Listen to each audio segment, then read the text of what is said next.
your best friend, your spouse, your boss. At some point, everyone asks for your opinion, from what do you think of my new dress to how can we increase production in your department? Do you panic? I know I did. Do you dread answering? Because in the past, when someone's asked for your opinion or insight, it went terribly wrong and the other person got mad or got incredibly defensive or worse. Yeah, I've been there too. Do you cringe and avoid answering at all costs? Like you would rather have your fingernails ripped out than answer the question? Yeah, I've been there too. If this is you, you're not alone, and I have some great tips and insights into this very tricky topic of feedback for you today. That will make your days of cringe, panic, and avoidance a thing of the past. Today, you're going to get the autistic insight your brain has been seeking and 3 easy tips to get you into being a feedback pro. So let's get started. If you're new, welcome. I'm Carol Jean, and I'm autistic. I help other autistics understand the science and why behind our neurodiverse and social brain, along with the easy how-tos and tips. If you're enjoying the content and finding some useful tips here today, be sure to subscribe and select the notification bell so you don't miss any goodness here on Social Audi. Let's get started on feedback. So, what is feedback exactly? Feedback is a mutual communication exchange where you express what you think, feel, or perceive about someone's actions or behaviors for their benefit and awareness. Since this is an exchange, it also works in reverse, where you are the one receiving feedback. But the better and deeper question to reflect on is, how can we help each other thrive and excel? And how do we render the unconscious conscious? We're diving into that today. So why would you use feedback? Why is feedback important? Or how is that a component in our growth and change? And most importantly, why is it a component that we're talking about here on Social Audi today? This is week 10 of the 12-week challenge for unmasking authentically autistic.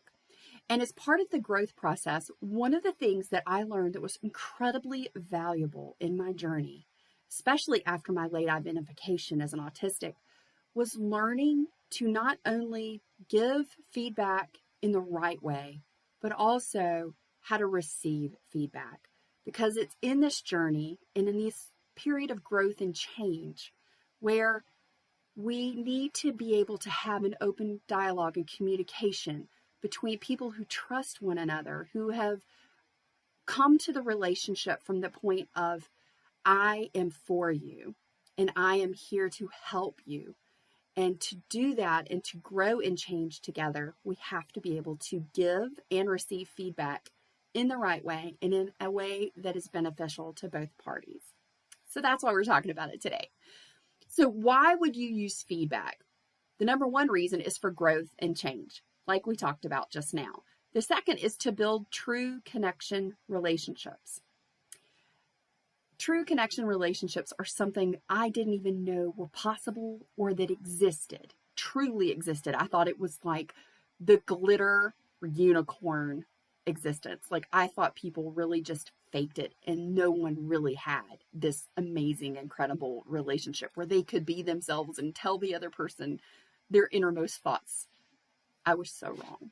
That was a false belief. That was a limiting belief that I had in my life before I knew I was autistic and before I started the journey to really understand who I am and who I am in the world in relation to others. It's one of the things we're learning and talking about on this journey this summer. Next step, why you wouldn't use feedback. Debunking some false beliefs. So there's some false beliefs out there people have been touting, especially in business communities, as to, why and how you should be approaching feedback with employees. Well, this also applies to family and friends and your sort of inner circle of people. So why you wouldn't use feedback.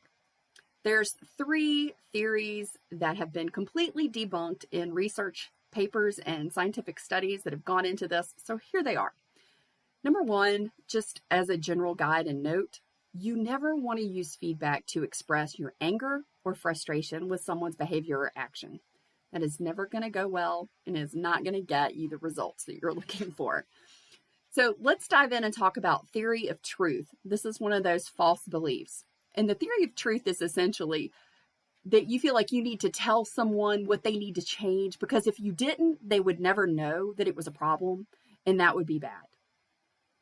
So for instance, someone has on a pretty ratty looking suit and you're going into a business meeting. So the theory of truth is the approach that, well, this person has sort of reached that point of hedonic adaptation where they've worn the suit so much that they don't see how tattered and really rough looking it is. And you need to point that out to them. Otherwise it would be bad, right? Okay, this is not true. Don't do it. Number two is two is theory of learning. And this is the false belief that you need to teach someone what they don't know because it's your job to educate them where they lack abilities. Not so much. Not in the sense that you don't have the ability to teach them, or that perhaps their abilities, the ability for something they're lacking can be acquired. It's that science research has shown that that is not how we learn most effectively, by having someone point out our flaws and sort of dump information on us. The third, now I got it right. The third is theory of excellence. And that is the misconception, the false belief that you need to address this universal belief that there is a definable and measurable standard for how something is to be done. And it's your job to remedy their shortcomings. Yeah, no, that really never goes well. First of all, there is no sort of universal standard where there's a metric, something's definable and measurable. For certain things, yes, that is so very true. But for the majority of things, it's not. And that all comes from a place of your own perspective and experiences on what you interpret that to be. And if you approach feedback in that way, it's never going to go well. It's best to avoid this particular false belief. And to dive deeper into understanding these false beliefs, check out the article from Harvard Business Review on the topic. And the link is below for that article. And it takes you a little bit further and gives you more insight into these three false beliefs in feedback. Okay, so next, where will you encounter feedback situations? This is a question I've had from several viewers. Well, where am I going to come across feedback, in what situations, and with whom? Well, you're going to come across feedback in pretty much every aspect of your life, in all manner of relationships. At work, within your family, within your friendships. I mean, think surveys, telemarketers, that's feedback. So we're going to go into this and kind of break it down into some steps. Super simple. Step one, how to identify if you should give feedback and if the person is open or closed to receiving feedback from you. People who fall into one of these three categories will most likely be closed to receiving feedback from you, meaning they will not be open and receptive. It will be unwanted, and it will not result in the outcome you are seeking, which is to help someone grow and to help someone thrive and excel in their life. This all goes back to identifying the type of relationship that you have with the person first. So if you're in a disconnected relationship where really it's sort of one-sided and only one person's sharing, if you're in a bad connection relationship where that's the person that is, you seem to always be thinking about how to get their recognition. A false good relationship. This is one that can be a little tricky, and I've got a side note for this one.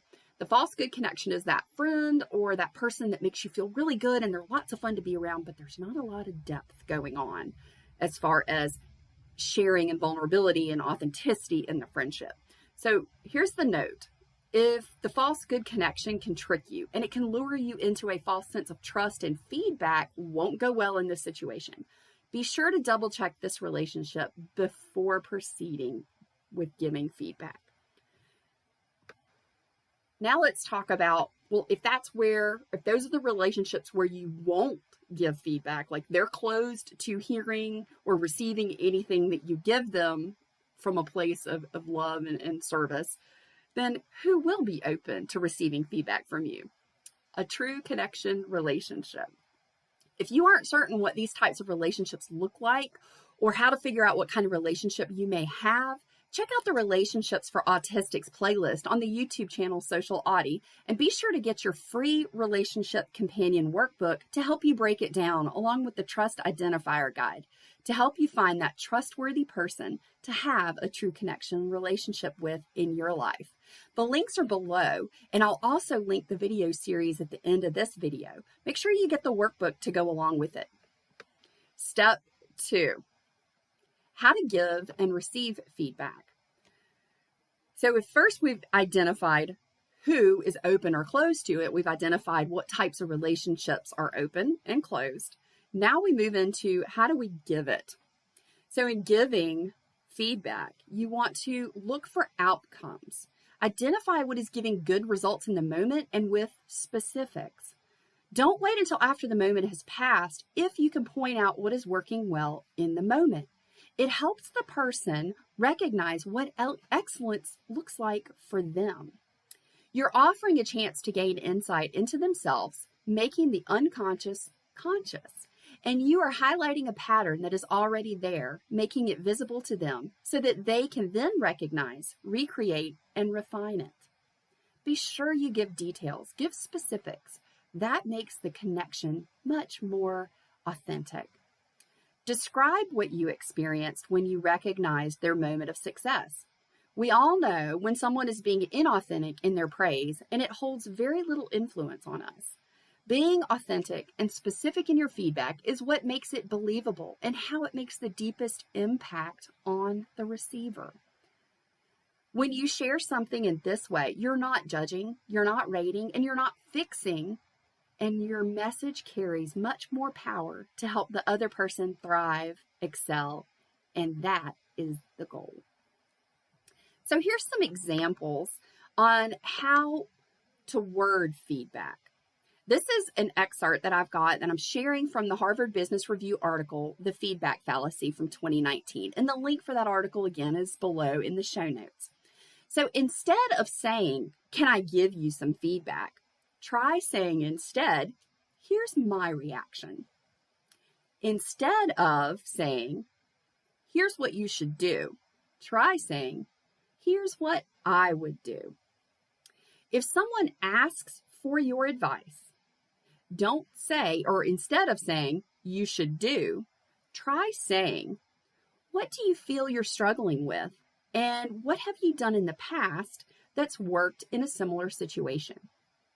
The reason that this particular aspect is pretty important is because most of the time when someone asks for our opinion, they ask for our feedback, most of the time they know that there's a problem or a struggle already. They feel it. They've seen that something isn't resulting in the outcome that they want.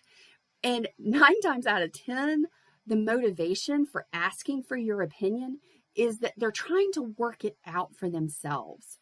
They know that they're not seeing something specific, and maybe you'll see it, but also in a growth and learning set, and this is sort of the Socratic method, you learn this in law school, is, you teach by asking questions. Someone is going to have a greater awareness and really dig down and find more solutions to a problem if they're kind of resolving it and thinking through it for themselves. So really, in feedback situations, when someone asks for your advice for something, be the guide, be the person that asks the questions that helps them resolve it. It's going to make you the person that's really helped them solve the problem. So it's deepening that relationship. It's deepening that connection that you have with them. And then they know that they can trust you to provide good insight. It's not always about what you know. It's about how you help the other person find their answers. So let's talk about receiving, because if we're giving feedback, that's one side of this exchange. And remember, when I defined feedback in the very beginning, I said this is a mutual exchange. So if you're giving, the other person is receiving. And if the other person is giving, you're receiving. So let's find this balance. So in receiving, the first thing you need to identify is what kind of relationship you have with the person who's giving you this feedback. Is this a true connection relationship? Is this one of the other 3? You need to know that first. And the reason is, kind of works in reverse in the same way. If it's a true connection relationship, then it's an open communication. You can both give and receive, and you can reciprocate in the conversation. If it is one of the closed relationship types, you have to sort of take the feedback that you're receiving with a grain of salt, because sometimes the feedback might be coming from one of those three places that we identified earlier. The theory of truth and excellence and learning could be coming from that place. And that is not going to be the most helpful. And it's not the place that's coming to serve you. So just keep that in mind. Sometimes just take it in, listen to it, and move on. Don't even respond.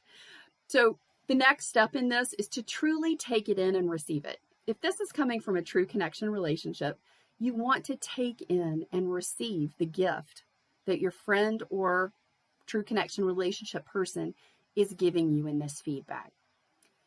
Sit with it for a little while. Don't react or respond without considering thoughtful reflection upon what you received first.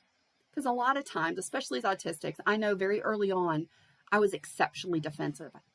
I took feedback as someone was personally attacking me and telling me I was a bad person, that I wasn't good enough, that it meant that I was falling short. And truthfully, that was my limiting and false belief.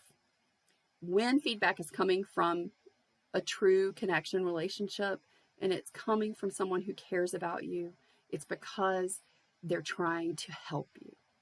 And you can receive it in a way that you have to have the attitude that it's for you and not against you. The next thing is to notice if you're feeling defensive. Just be aware of it. Am I getting defensive? And if I am, why am I getting defensive? I usually found I was getting defensive because, well, what they told me, somewhere in my head, in my mind, I thought it was true and I believed it about myself. Whether it was actually true or not, I could have falsely been telling myself that. And they just confirmed it somehow. And I had to really step back and go, but wait a minute, is that true? The next thing is ask clarifying questions like, what did you see that seemed to work well? Here's a note. When things aren't going correctly or to plan and pose an immediate problem, such as a safety issue, or it could be that this particular problem is an escalation to a bigger problem down the road, keep in mind you are only repairing the problem and you're not creating growth and learning in this opportunity. You're just putting a Band-Aid on a situation that's not working. Feedback works best when it's from a place of positive reinforcement, where you are building on someone's strengths because they're going to learn in a different and deeper way. All right. As autistics, we have gifts when it comes to feedback. We have very special gifts that not everyone has. One of those is we see 50 steps ahead in a process. So identifying potential pitfalls is what we do well. This can be helpful in project planning. This is like we are the gold mine person on a team. If you're trying to do strategic planning or anything like that, we're an asset. This is a gift because in this particular situation, we see things other people don't. The other one is that we see the details clearly and we can identify each aspect of that detail. We see the details. This is a huge asset, especially when you're giving feedback. We can see things and point out the little small details that could be derailing something that's happening or could be the aspect of what's really making something work well. On the flip side, as autistics, we have challenges when it comes to feedback. We tend to have black and white thinking. We sometimes miss the opportunities and options that fall in that gray area that others may see. This can be kind of hard. We can be very concrete in the sense that, well, this is how it is. This is the rule. This is how it should always be. And so in that area, that gray area that sometimes falls with outside of that, we miss the opportunity sometimes in our black and white thinking to see those other options in the gray area. So just be conscious of that. The other thing is we see all the details. Just like it is an asset that we see all the details, it can also be a challenge that we see all the details, because we can often overwhelm the receiver with too much information. I have this problem. I work on it. Hopefully I have not done that to you today. I do my best. So let's get to the final portion of the video, and this is the viewer question and answer. So Becca asks, are there specific situations where you wouldn't give feedback? This is a great question, Becca. Thank you so much for this. Yes, that is true. In certain situations and relationships, it's best to keep your observations to yourself. Where I would avoid giving feedback most is in a situation where emotions are strongly tied to your opinion in an unhealthy way. So, for example, your best friend comes over and she has just gotten in a fight with her husband, and she's in tears and she's upset and she's pouring out her heart to you, and she looks at you and she asks what you think of her husband. Don't. Absolutely don't. Trust me on this. Don't do it. It is going to not go well. The reason is, and I know the temptation is there to want to side with and console your friend, but this is a potential minefield in your relationship with that person. She's going to calm down eventually, and she and her husband are going to work it out, and then you're left on the outs with your friend because you said something negative about her husband, and she's now upset, and she's worried because of what you think about him. So trust me on this one. What your friend is really asking for in this situation, she's asking you for some comfort, some soothing, some commiseration. And this can be done in healthy ways. For instance, like letting her just talk it out while you listen. You know, if she says, well, what do you think of my husband? Say, hey, this isn't about him. This is about you. And I'm here for you. You know, I'm here to support you and listen to you. Leave it at that. Your friend really just wants somebody to talk to. Okay, so our next viewer and final viewer question is, should you only give feedback when asked? This is a fantastic question. So, should I only offer feedback when someone asks me for it? Yes and no. I know, right? Sorry. It depends on the relationship you have with the person. So, only offer feedback to someone who is your true connection relationship. And it can be done without being asked, because one of the core components of a true connection is there's trust and the understanding that you are both for the other person. And your feedback comes from a place wishing to help the other person grow, thrive, and excel in their life. If you have any more questions, make sure you drop them down in the comments below. I'll be happy to answer them.